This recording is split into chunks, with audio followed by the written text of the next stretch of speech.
Oke, sebelum saya ke Bung Kamhar, di sini ada sosok yang dia naik sepeda dari Brebes, Jawa Tengah. Brebes, kampungnya Bang Arief ya? Oh Banyumas, oke ya deket-deket lah. Brebes Utara nih, Banyumas Selatan dikit lah. Pak, siapa Pak? Pak, oke ada mikrofonnya bisa kasihkan. Pinjam sebentar aja. Oke, naik sepeda hanya untuk menyaksikan rakyat bersuara, betul ya? Oh luar biasa ini. Oke Pak, singkat saja Pak. Ini saya mohon maaf, harus singkat. Apa yang disampaikan Pak? Sampaikan harapan. Bapak perkenalan dulu siapa, lalu kemudian dari Brebes ya Pak. Langsung aja Pak, langsung. Saya dari Brebes ya, bersepeda. Kalau nggak salah berangkat dari Kemis, Ya oke. Cirebon. Terus Berapa hari Pak naik sepeda ke sini Pak? naik sepeda. Iya, Pokoknya naik sepeda kan ke Jakarta dari Brebes? Sebelum Enggak, berapa hari? Kalau total berapa hari? ya 2 hari setengah lah. 2 hari setengah, luar biasa. Oke, apa yang mau disampaikan Pak? Silakan langsung Pak. Harapan saya ya, saya sebagai rakyat kecil, mudah-mudahan bangsa ini yang dipimpin oleh Presiden Prabowo bertambah baik. Berantas korupsi.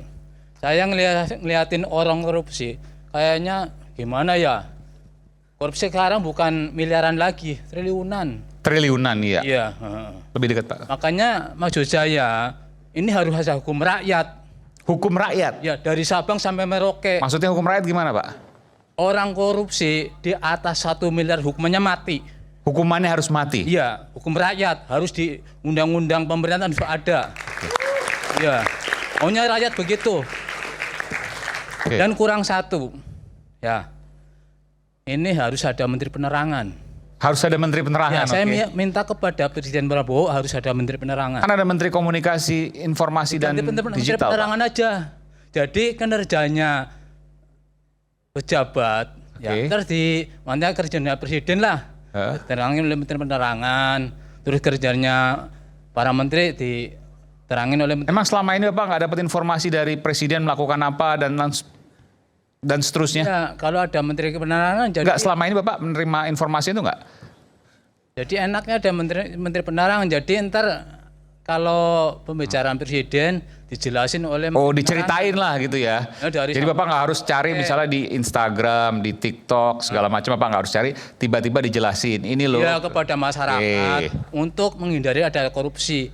Semuanya kerja-kerjanya menteri. Harga cabai Dijelasin gitu oleh ya. Menteri Penerangan. Kol Iya. gepeng ya. Ya maunya saya begitu. Oke. Maunya pendapatan negara sekian, ya kan? Oke. Jadi ntar dijelasin Menteri Penerangan. Oke, Jadi baik. rakyat tahu. Baik. Ya kan? Makasih Pak. Iya. Oke. Pak Cip, siapa Pak Cipto? Ya, Pak Cipto Raharjo. Cipto Raharjo dari Kemarin Brebes kan- naik sepeda 2 hari setengah untuk nonton rakyat bersuara. Luar Iya. biasa. Terima kasih Pak. Tetap sehat ya Pak ya. Semangat, Ya, untuk semangat. Indonesia. Baik, makasih. Saya ke Bung Kamhar, silakan. Baik, terima kasih Mas Eman. Ya. Jadi yang pertama saya tidak terlalu tertarik untuk membahas secara spesifik tentang Noel Sekaligus closing sebagai ya. orangnya ya. Oke, Tapi kita coba memotret ini sebagai apa? Karena kalau kita cermati semuanya tadi yang ada di tempat ini punya optimisme, ada harapan dari peristiwa ini untuk melakukan perbaikan sesuai dengan topik kita untuk momen bersih-bersih dari Presiden Prabowo. Ya ini yang harus kita pertebal atau pertegas. Bahwa terjadi peristiwa korupsi itu tentu tidak tunggal ya faktornya.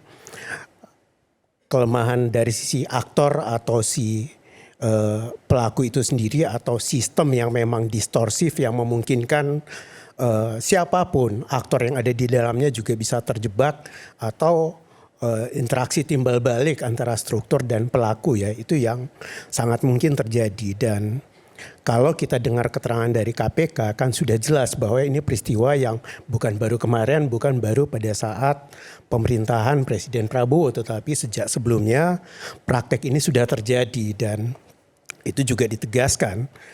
Yang menjadi persoalan kan ketika Noel menempati posisi itu melakukan pembiaran. Bahkan kemudian ikut juga menerima hasil dari praktek-praktek yang kita semua tidak inginkan. Oke, apa yang mau disampaikan sih, Pak? Mengisap kepada buruh dan sebagainya.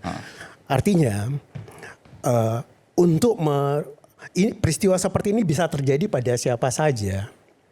Ketika aktor atau siapapun yang mendapatkan penugasan untuk menjadi pembantu presiden di kabinet menempati posisi-posisi yang memang di dalam praktek-praktek seperti ini misalnya sudah terjadi, sebagaimana tadi disampaikan Bang Said Didu dengan 8 tingkatan korupsi, ada yang mungkin bisa kita kategorikan diduga sebagai praktek kejahatan kerah putih, dan yang kategori yang terbawah tadi yang primitif atau tradisional.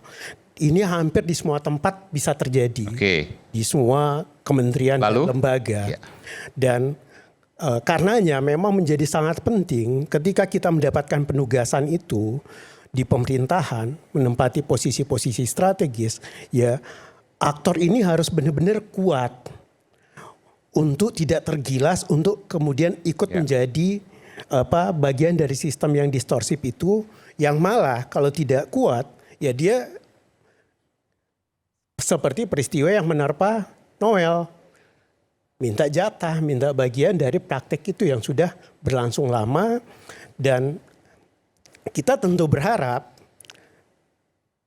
malam ini ketika ini didiskusikan, kita berharap ini bisa menjadi diskursus publik yang lebih besar lagi, lebih luas lagi. Sehingga ada kontrol untuk apa? Untuk perbaikan, untuk perubahan. Karena kalau ternyata saat ini Noel masuk penjara gara-gara peristiwa seperti ini dan ternyata persoalan K3 tidak selesai, pekerja masih jadi objek eksploitasi, untuk apa? Oke, baik. Saya sudah tahu maksudnya. Bukan itu yang kita inginkan. Saya setuju, saya nambahkan. Closing. Pemberantasan korupsi ini merupakan asta cita dari Pak Prabowo loh. Asta cita reformasi hukum, birokrasi, dan penguatan pencegahan serta pemberantasan korupsi. Ini asta cita Presiden Prabowo. Pak Prabowo sejak dulu sering mempresentasikan bahwa kalau anggaran kita itu terjadi kebocoran sampai 30%, publik pasti masih mengingat narasi itu. Kenapa sampai kebocoran setinggi itu? Penyebab utamanya ya korupsi, KKN. Dan korupsi itu sudah mulai diberantas sekarang dan kita akan saat itu. ini Baik, terima kasih. Presiden Prabowo punya komitmen yang kuat. Oke, silakan. Sedikit gini.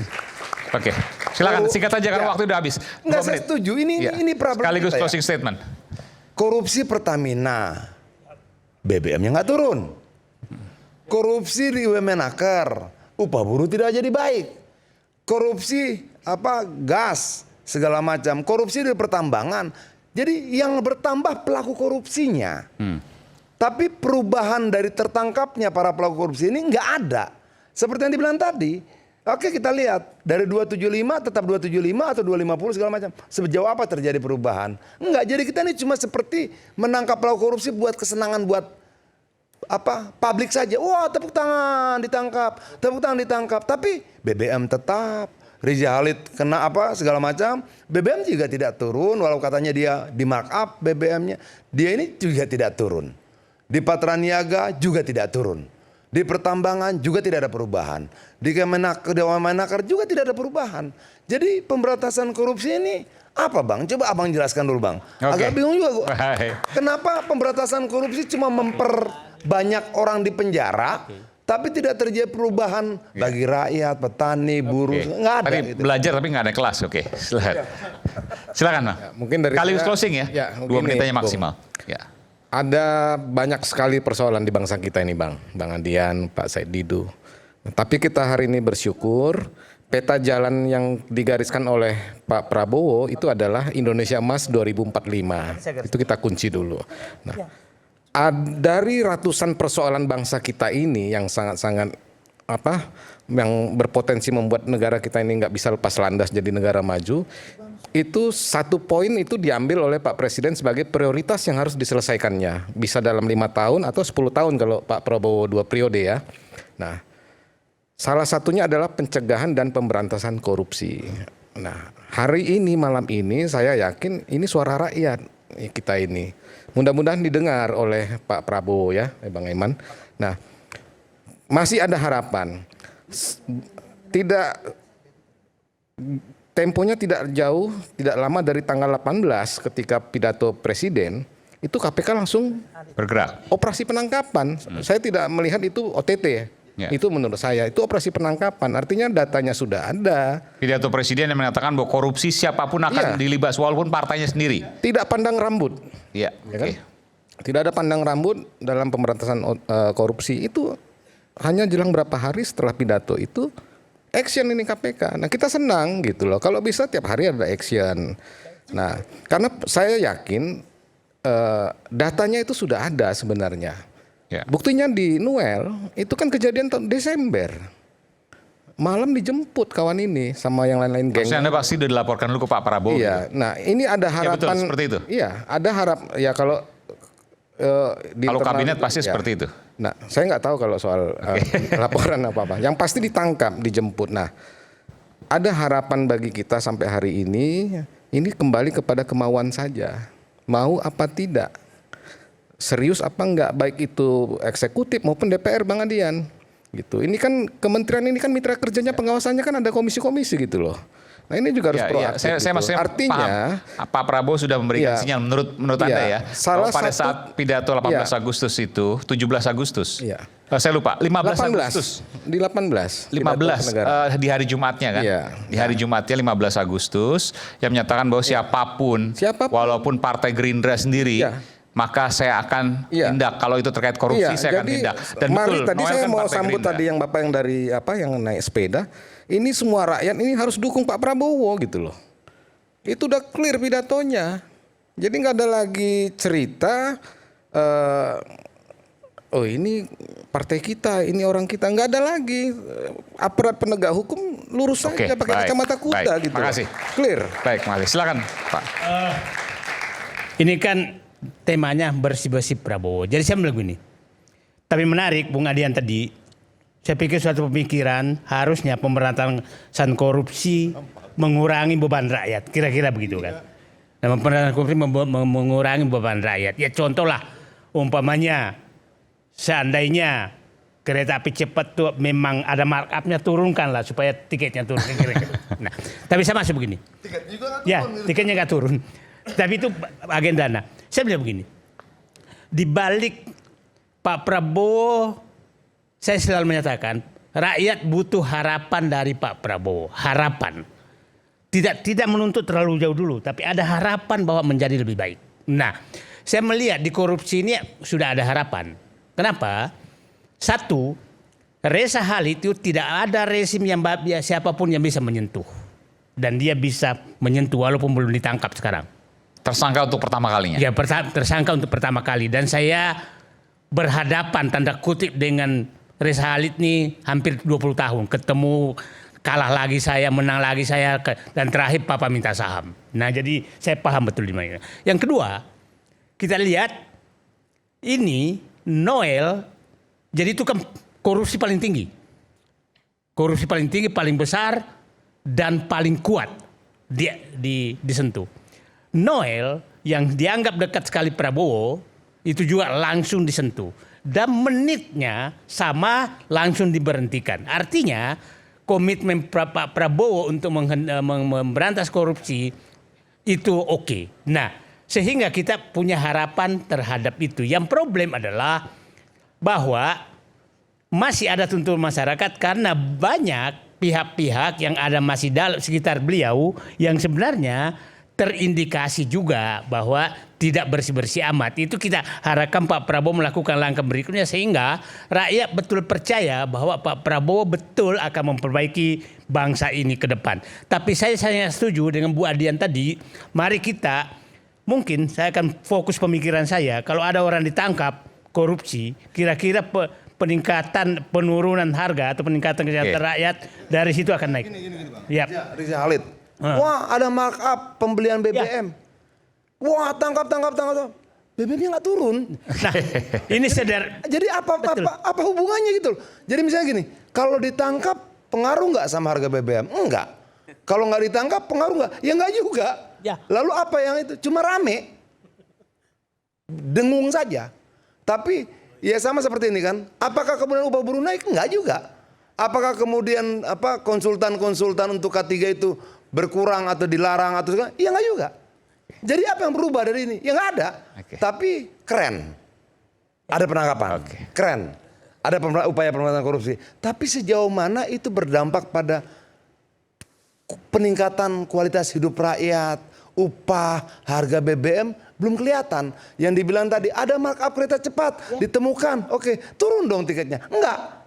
Ada pencurian ada korupsi di penggunaan jalan tol. Oke, korupsinya diungkap, turun dong tarif tol. Enggak juga. Oke. Jadi ada pengungkapan, tidak ada pengungkapan, enggak berubah apa-apa buat rakyat. Oke, saya begini lah. Singkat aja, Pak. Mari kita menghitung lah. Mari kita menghitung. Kasus, ambil contoh kasus Reza Halid lah. Dia mengoplos, dia menjual Petralite tapi harga Petramax. Kan kira-kira begitu kan? Nah, itu kan yang terjadi. Yang tadi. Harusnya dana itu digunakan untuk mengembalikan uang rakyat yang sudah ketipu oleh mereka itu yang sekian triliun itu. Jadi uang itu dikembalikan ke rakyat. Nah, saya pikir metode itu perlu dipikirkan. Jadi bukan dimasukkan lagi menjadi kas negara, tapi mengganti kerugian rakyat karena sudah membeli sesuatu yang lebih. Nah, mungkin itu adalah mekanisme yang kita usulkan. Dia harus pikir berubah. Nah, Oke, baik. Tapi kan harus belum naik kelas. ditangkep Bang. Oke, Reza Halidnya. sekaligus penutup. Silakan. Begini ya, menteri sejak reformasi sama Wamenaker itu yang ditangkap 15. Ya, artinya seluruh presiden itu juga bersih-bersih koruptor. Sejak reformasi sampai sekarang 15 menteri 15. dan wakil menteri ya. Dan wakil menteri. Enggak, ini menterinya aja 15. Oke. Ya. Jadi zaman Joko Widodo 6. SBY pun 6. Ibu Mega 3. Artinya apa? Yang bersih pemerintahannya Bu Mega. Benar nggak? Karena 2 tahun. Nggak kan plus Gus Dur. Benar nggak? Yang paling banyak ditangkap zaman SBY sama zaman Joko Widodo. Artinya apa? Pemerintahannya dua-duanya korup. Makanya Joko Widodo. Enggak gitu ngitung. Loh ya begitu dong. Enggak, Bener nggak? Kan 2,5 tahun Pak. KPK tuh baru lahir Kalau Pak. 3, zaman kalau itu. 5 tahun. Ini 15 yang ditangkap KPK. Gitu loh. Gimana? Menghitung kinerja ya begitu. Kalau kita jadi presiden, saya jadi presiden. Saya selesai mundur, nggak ada yang ditangkap tuh menterinya. Sama KPK, nggak ada yang korup. Saya berhasil. Gus Dur KPK belum ada. Belum ada. Zaman Bu Mega. Baru dibentuk. Ya Uang kan? lembaganya belum jelas. Loh, waktu itu. begini. Anggarannya belum ada. Begini, yang ditangkap, begini nanti. Yang ditangkap di zaman Bu Mega, itu setelah Bu Mega memerintah. Ya. Itu sama saja sebagai dendam politik. Kalau itu saya katakan. Sudah salah itu. Ya. Jadi ya udah saya tambah lagi. SBY 6, Joko Widodo 6. Artinya apa? Pemerintahan terkorup. Oke, baik. Ya kan? Oh, baik. Mudah-mudahan Prabowo nggak nyampe 6. Oke. Jadi bukan Oke, bersih-bersih. baik. Saya bisa. Silakan closing Oh, statement. kan begitu dong. Oke. Silakan, Prof. Yang jelas kalau ada rencana pembuatan RUU pengambilan aset ya dari zaman Pak Jokowi, zaman Pak Mahfud MD itu kan tidak berhasil. Dan saya setuju dengan Pak Prabowo yang mengatakan bahwa mereka itu harus disebut sebagai subversive ekonomi. Kalau itu digunakan, itu saya rasa akan bisa mengurangi itu jumlah koruptor ataupun jumlah tindakan-tindakan yang boleh dikatakan merugikan rakyat banyak ya, termasuk Reza Halid ya. Masa Malaysia harga Pertamax itu lebih murah dibandingkan dengan Pertalite di Indonesia ya. Ini contoh aja ya. Dan kemudian kalau kita lihat juga ya, saya melihat bahwa yang namanya buruh itu harus dinomorsatukan. Buruh Indonesia ya. Saya termasuk orang yang tidak setuju dengan kemudian pemberian izin untuk tenaga kerja asing. Apalagi itu hanya untuk blue collar worker ya. Ini Kelas bawah.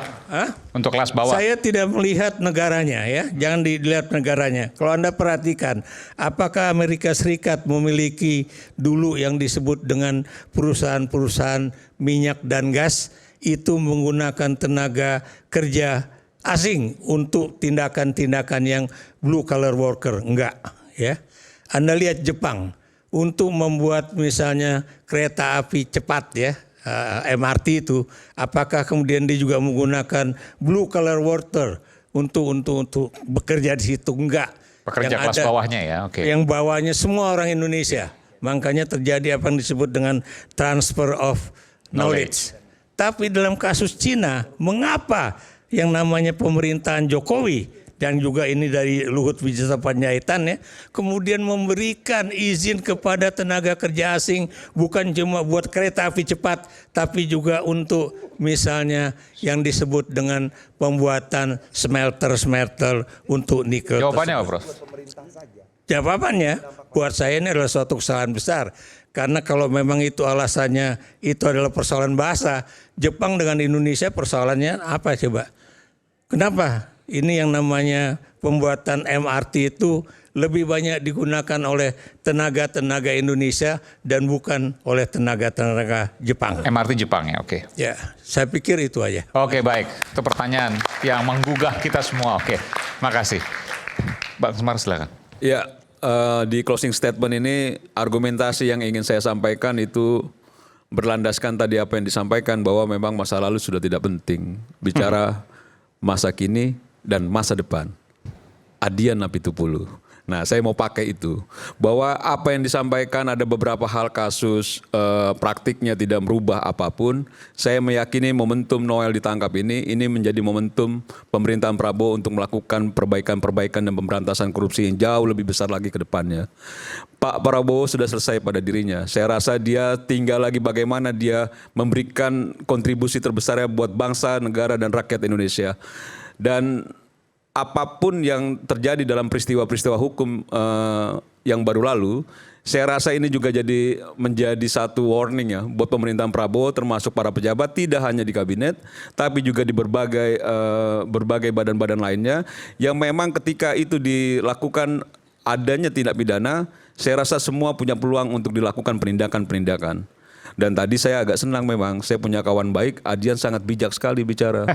Segmen 1, segmen 2. Tapi setelah 5 menit bicara sama Ray Rangkuti, segmen 3 dan 4-nya langsung dia sudah agak berkurang wes ya.